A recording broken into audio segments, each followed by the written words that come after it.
ॐ श्रीगणेशाय नमः। श्रीशाम्ब सदाशिवाय नमः। श्रीशिवमङ्गलाष्टकम्। ॐ भवाय चन्द्रचूडाय निर्गुणाय गुणात्मने कालकालाय रुद्राय नीलग्रीवाय मङ्गलम्। वृषारूढाय भीमाय व्याघ्रचर्माम्बराय च पशूनां पतये तुभ्यं गौरीकान्ताय मङ्गलम्। भस्मोद्धूलितदेहाय व्यालयज्ञोपवीतिने रुद्राक्षमालाभूषाय व्योमकेशाय मङ्गलम्। सूर्यचन्द्राग्निनेत्राय नमः कैलासवासिने सच्चिदानन्दरूपाय प्रमथेशाय मङ्गलम्। मृत्युञ्जयाय साम्बाय सृष्टिस्थित्यन्धकारिणे त्र्यम्बकाय सुशान्ताय त्रिलोकेशाय मङ्गलम्। गंगाधराय सोमाय नमो हरिहरात्मने उग्राय त्रिपुरघ्नाय वामदेवाय मङ्गलम्। सद्यो जाताय सर्वाय दिव्यज्ञानप्रदायिने ईशानाय नमस्तुभ्यं पञ्चवक्त्राय मङ्गलम्। सदाशिवस्वरूपाय नमस्तत्पुरुषाय च अघोराय च घोराय महादेवाय मङ्गलम्। मङ्गलाष्टकमेतद्वै शम्भोर्यः कीर्तयेद्दिने तस्य मृत्युभयं नास्ति रोगपीडाभयं तथा। ॐ भवाय चन्द्रचूडाय निर्गुणाय गुणात्मने कालकालाय रुद्राय नीलग्रीवाय मङ्गलम्। वृषारूढाय भीमाय व्याघ्रचर्माम्बराय च पशूनां पतये तुभ्यं गौरीकान्ताय मङ्गलम्। भस्मोद्धूलितदेहाय व्यालयज्ञोपवीतिने रुद्राक्षमालाभूषाय व्योमकेशाय मङ्गलम्। सूर्यचन्द्राग्निनेत्राय नमः कैलासवासिने सच्चिदानन्दरूपाय प्रमथेशाय मङ्गलम्। मृत्युञ्जयाय साम्बाय सृष्टिस्थित्यन्धकारिणे त्र्यम्बकाय सुशान्ताय त्रिलोकेशाय मङ्गलम्। गंगाधराय सोमाय नमो हरिहरात्मने उग्राय त्रिपुरघ्नाय वामदेवाय मङ्गलम्। सद्यो जाताय सर्वाय दिव्यज्ञानप्रदायिने ईशानाय नमस्तुभ्यं पञ्चवक्त्राय मङ्गलम्। सदाशिवस्वरूपाय नमस्तत्पुरुषाय च अघोराय च घोराय महादेवाय मङ्गलम्। मङ्गलाष्टकमेतद्वै शम्भोर्यः कीर्तयेद्दिने तस्य मृत्युभयं नास्ति रोगपीडाभयं तथा। ॐ भवाय चन्द्रचूडाय निर्गुणाय गुणात्मने कालकालाय रुद्राय नीलग्रीवाय मङ्गलम्। वृषारूढाय भीमाय व्याघ्रचर्माम्बराय च पशूनां पतये तुभ्यं गौरीकान्ताय मङ्गलम्। भस्मोद्धूलितदेहाय व्यालयज्ञोपवीतिने रुद्राक्षमालाभूषाय व्योमकेशाय मङ्गलम् सूर्यचन्द्राग्निनेत्राय नमः कैलासवासिने सच्चिदानन्दरूपाय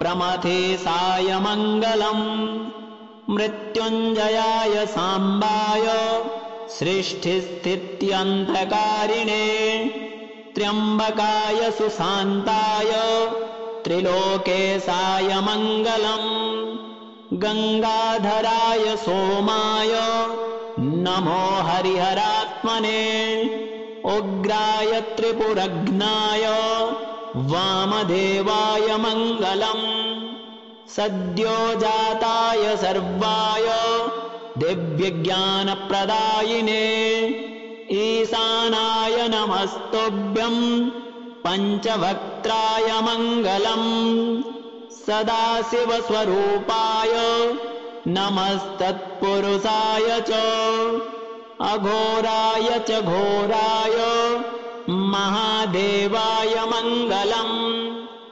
मङ्गलाष्टकमेतद्वै शम्भोर्यः कीर्तयेद्दिने तस्य मृत्युभयं नास्ति रोगपीडाभयं तथा ॐ भवाय चन्द्रचूडाय निर्गुणाय गुणात्मने कालकालाय रुद्राय नीलग्रीवाय मङ्गलम् वृषारूढाय भीमाय व्याघ्रचर्माम्बराय च पशूनां पतये तुभ्यं गौरीकान्ताय मङ्गलम् भस्मोद्धूलितदेहाय व्यालयज्ञोपवीतिने रुद्राक्षमालाभूषाय व्योमकेशाय मङ्गलम् सूर्यचन्द्राग्निनेत्राय नमः कैलासवासिने सच्चिदानन्दरूपाय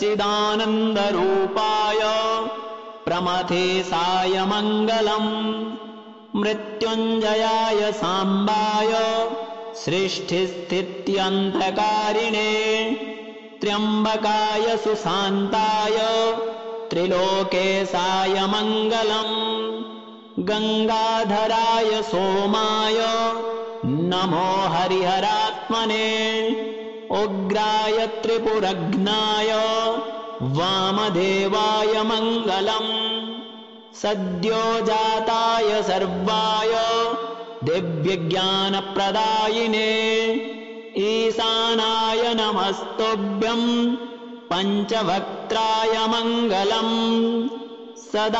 सदाशिवस्वरूपाय नमस्तत्पुरुषाय च अघोराय च घोराय महादेवाय मङ्गलम् मङ्गलाष्टकमेतद्वै शम्भोर्यः कीर्तयेद्दिने तस्य मृत्युभयं नास्ति रोगपीडाभयं तथा ॐ भवाय चन्द्रचूडाय निर्गुणाय गुणात्मने कालकालाय रुद्राय नीलग्रीवाय मङ्गलम् वृषारूढाय भीमाय व्याघ्रचर्माम्बराय च पशूनां पतये तुभ्यम् गौरीकान्ताय मङ्गलम् भस्मोद्धूलितदेहाय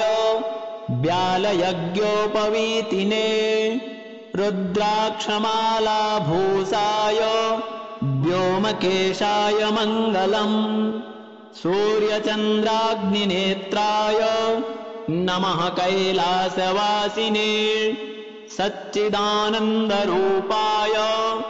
प्रमथेशाय मङ्गलम् मृत्युञ्जयाय साम्बाय सृष्टिस्थित्यन्तकारिणे त्र्यम्बकाय सुशान्ताय त्रिलोकेशाय मङ्गलम् गङ्गाधराय सोमाय नमो हरिहरात्मने उग्राय त्रिपुरघ्नाय वामदेवाय मङ्गलम् सद्योजाताय सर्वाय दिव्यज्ञानप्रदायिने ईशानाय नमस्तुभ्यं पञ्चवक्त्राय मङ्गलम् सदाशिवस्वरूपाय नमस्तत्पुरुषाय च अघोराय च घोराय महादेवाय मङ्गलम् मङ्गलाष्टकमेतद्वै शम्भोर्यः कीर्तयेद्दिने तस्य मृत्युभयं नास्ति रोगपीडाभयं तथा ॐ भवाय चन्द्रचूडाय निर्गुणाय गुणात्मने कालकालाय रुद्राय नीलग्रीवाय मङ्गलम् वृषारूढाय भीमाय व्याघ्रचर्माम्बराय च पशूनां पतये तुभ्यं गौरीकान्ताय मङ्गलम् भस्मोद्धूलितदेहाय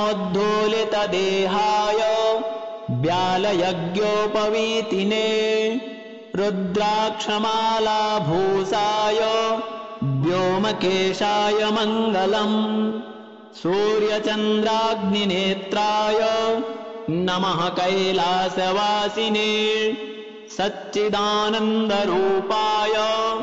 प्रमथेशाय मङ्गलम् मृत्युञ्जयाय साम्बाय सृष्टिस्थित्यन्धकारिणे त्र्यम्बकाय सुशान्ताय त्रिलोकेशाय मङ्गलम् गङ्गाधराय सोमाय नमो हरिहरात्मने उग्राय त्रिपुरघ्नाय वामदेवाय मङ्गलम् सद्योजाताय सर्वाय दिव्यज्ञानप्रदायिने ईशानाय नमस्तुभ्यं पञ्चवक्त्राय मङ्गलम् सदाशिवस्वरूपाय नमस्तत्पुरुषाय च अघोराय च घोराय महादेवाय मङ्गलम्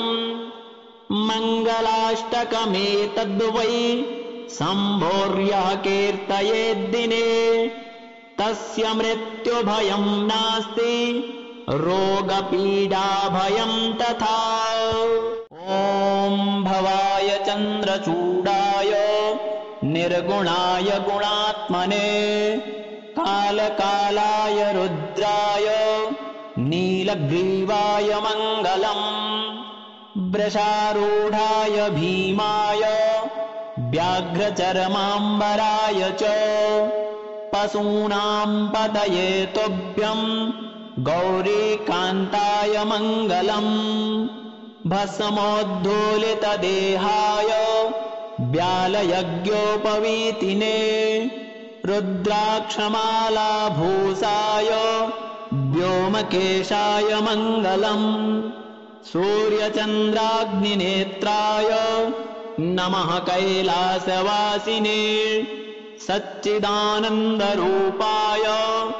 प्रमथेशाय मङ्गलम् मृत्युञ्जयाय साम्बाय सृष्टिस्थित्यन्धकारिणे त्र्यम्बकाय सुशान्ताय त्रिलोकेशाय मङ्गलम् गङ्गाधराय सोमाय नमो हरिहरात्मने उग्राय त्रिपुरघ्नाय वामदेवाय मङ्गलम् सद्योजाताय सर्वाय दिव्यज्ञानप्रदायिने ईशानाय नमस्तुभ्यं पञ्चवक्त्राय मङ्गलम् सदाशिवस्वरूपाय नमस्तत्पुरुषाय च अघोराय च घोराय महादेवाय मङ्गलम्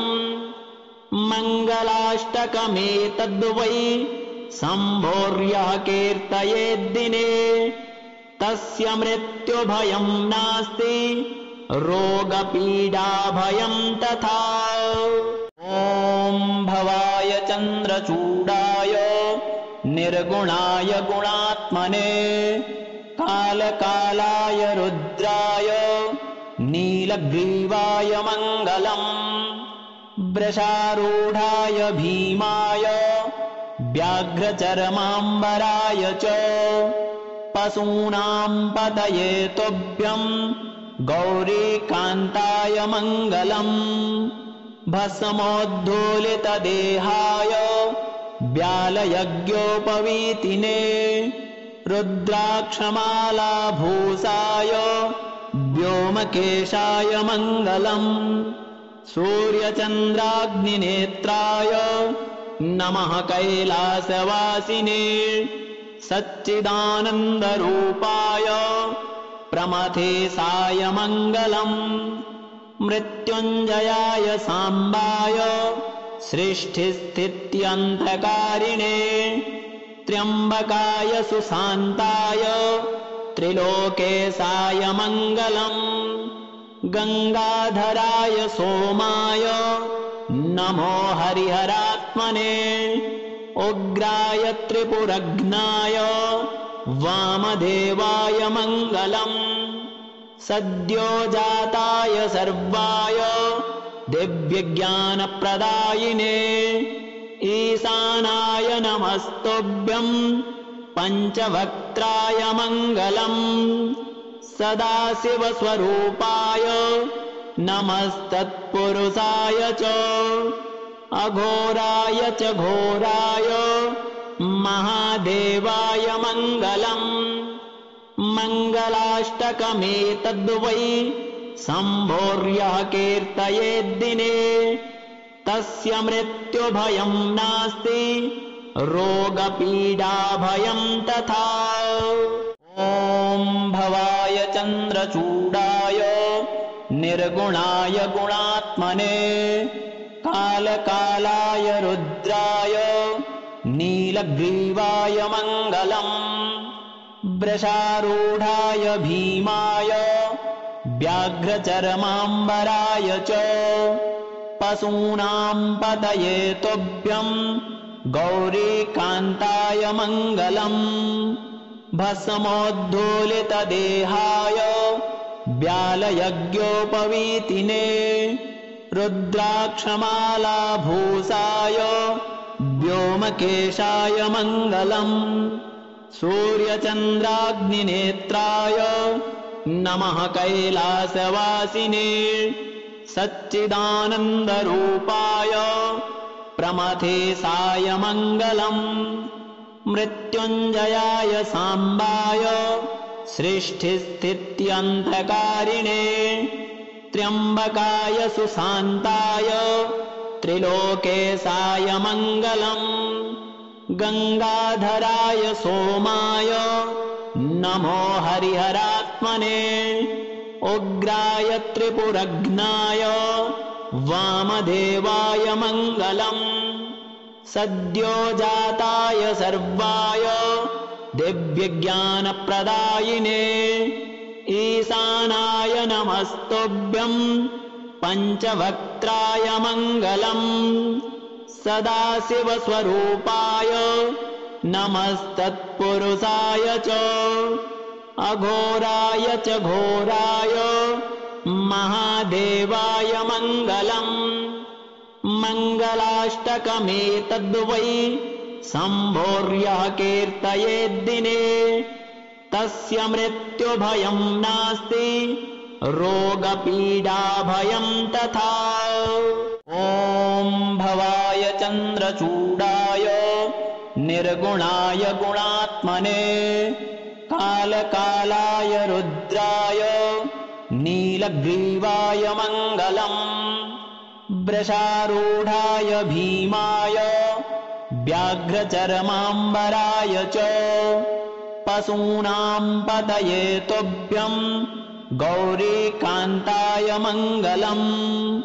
भस्मोद्धूलितदेहाय व्यालयज्ञोपवीतिने रुद्राक्षमालाभूषाय व्योमकेशाय मङ्गलम् सूर्यचन्द्राग्निनेत्राय नमः कैलासवासिने सच्चिदानन्दरूपाय प्रमथेशाय मङ्गलम् मृत्युञ्जयाय साम्बाय सृष्टिस्थित्यन्धकारिणे त्र्यम्बकाय सुशान्ताय त्रिलोकेशाय मङ्गलम् गङ्गाधराय सोमाय नमो हरिहरात्मने उग्राय त्रिपुरघ्नाय वामदेवाय मङ्गलम् सद्योजाताय सर्वाय दिव्यज्ञानप्रदायिने ईशानाय नमस्तुभ्यं पञ्चवक्त्राय मङ्गलम् सदाशिवस्वरूपाय नमस्तत्पुरुषाय च अघोराय च घोराय महादेवाय मङ्गलम् मङ्गलाष्टकमेतद्वै शम्भोर्यः कीर्तयेद्दिने तस्य मृत्युभयं नास्ति रोगपीडाभयं तथा ॐ भवाय चन्द्रचूडाय निर्गुणाय गुणात्मने कालकालाय रुद्राय नीलग्रीवाय मङ्गलम् वृषारूढाय भीमाय व्याघ्रचर्माम्बराय च पशूनां पतये तुभ्यं गौरीकान्ताय मङ्गलम् भस्मोद्धूलितदेहाय व्यालयज्ञोपवीतिने रुद्राक्षमालाभूषाय व्योमकेशाय मङ्गलम् सूर्यचन्द्राग्निनेत्राय नमः कैलासवासिने सच्चिदानन्दरूपाय प्रमथेशाय मङ्गलम् मृत्युञ्जयाय साम्बाय सृष्टिस्थित्यन्धकारिणे त्र्यम्बकाय सुशान्ताय त्रिलोकेशाय मङ्गलम् गङ्गाधराय सोमाय नमो हरिहरात्मने उग्राय त्रिपुरघ्नाय वामदेवाय मङ्गलम् सद्योजाताय सर्वाय दिव्यज्ञानप्रदायिने ईशानाय नमस्तुभ्यं पञ्चवक्त्राय मङ्गलम् सदाशिवस्वरूपाय नमस्तत्पुरुषाय च अघोराय च घोराय महादेवाय मङ्गलम् मङ्गलाष्टकमेतद्वै शम्भोर्यः कीर्तयेद्दिने तस्य मृत्युभयं नास्ति रोगपीडाभयं तथा।